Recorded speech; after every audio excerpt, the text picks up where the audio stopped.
ये है RJ media और आप देख रहे हैं न्यूज अभी अभी, खबर, तहकीकात, हकीकत। सहारनपुर के जिला सरकारी अस्पताल चौराहे के पास लगे ट्रांसफार्मर में 30 जून 2020 में विस्फोट होने के कारण 7 लोग झुलस गए थे, जिनमें 2 लोगों की गंभीर हालत को देखते हुए हायर सेंटर रेफर कर दिया गया था, जिसमें बीती रात आशुतोष उम्र 34 की चंडीगढ़ पीजीआई में उपचार के दौरान मौत हो गई। युवक की मौत के बाद से परिवार में कोहराम मचा हुआ है। परिवार की यह मांग है कि दोषियों को सजा मिले तथा आशुतोष की बीवी को नौकरी व उसकी बेटी के लिए मुआवजा मिले। काम पे जा रहा था, हफ्ते में 2 विजिट करता था वो फर्स्ट स्टेप स्कूल में, और ये हॉस्पिटल वाला जो पुल है इसके नीचे वो स्कूल है, और यहाँ से गुजर रहा था अस्पताल चौक के पहले से, और यहीं ट्रांसफार्मर फटा और सारा तेल उसके ऊपर गिरा, वो भी जला, पूरी मोटरसाइकिल जली, और उसके साथ 7 आदमी और जले, 2 गाड़ियाँ 3 गाड़ियाँ और जली, एक ट्रैक्टर खड़ा था वो जला। उसके बाद यहाँ के अस्पताल में जब ले गए उसे तो उन्होंने तुरंत हायर सेंटर रेफ़र कर दिया।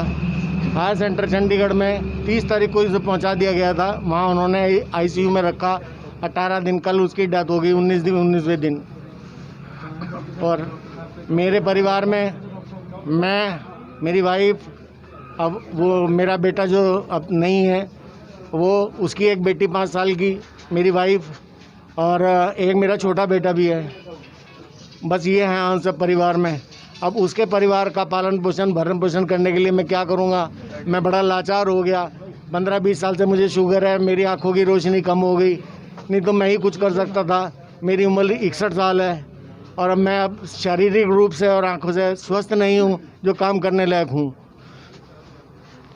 इसलिए मेरी सरकार से, बिजली विभाग से, जिनकी भी गलती है, मेरी ये प्रार्थना है कि भाई उनके बच्चों के, मेरी पोती के भविष्य का ध्यान रखते हुए जो भी सहायता हो सके, उसका जीवन में उसे किसी की भरोसे न रहना पड़े।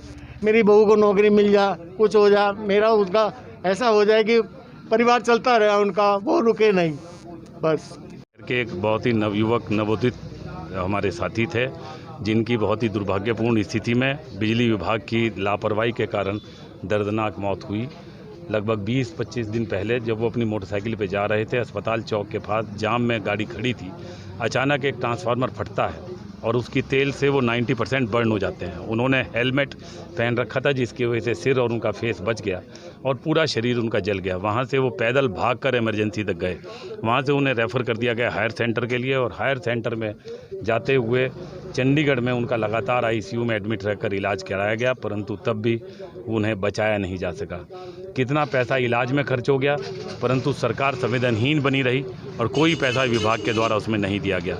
आज मौत के बाद भी सरकारी विभाग के किसी अधिकारी का ना आना, मेरे द्वारा भी डीएम को इस बारे में सूचना दी गई, उन्हें बताया गया कि इस तरह से जो मौत हुई है उससे लोगों में गुस्सा है और ये विस्फोटक स्थिति में परिवर्तित ना हो जाए, इस बात के लिए निश्चित रूप से एक माकूल फैसला किया जाना चाहिए।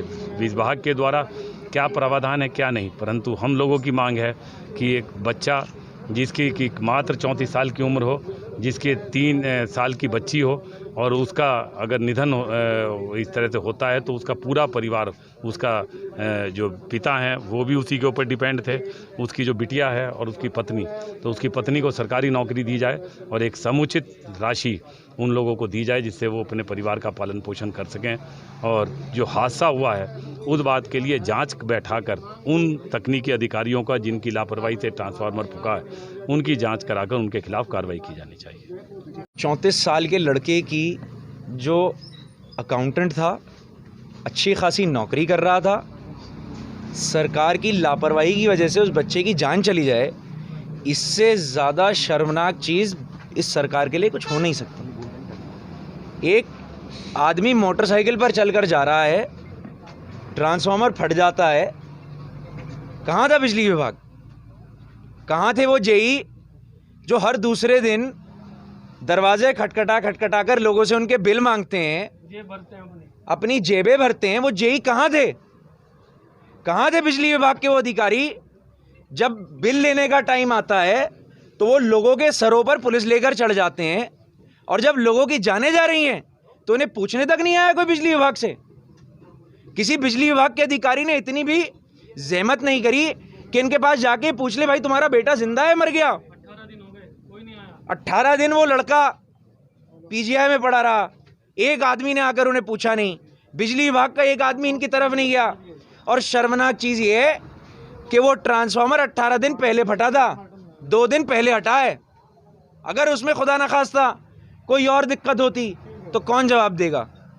मैं तो आप लोगों के माध्यम से पूछना चाहता हूं सरकार से कि ये जो जान गई है, ये जो अपने बच्चों को और अपने परिवार को पाल रहा था लड़का, इस जान का हिसाब कौन देगा? इस जान के जाने का हिसाब कौन देगा? और ये जान किसके खाते में लिखी जाएगी? क्योंकि जिसकी भी लापरवाही है उसके खिलाफ 302 का मुकदमा लिखा जाना चाहिए।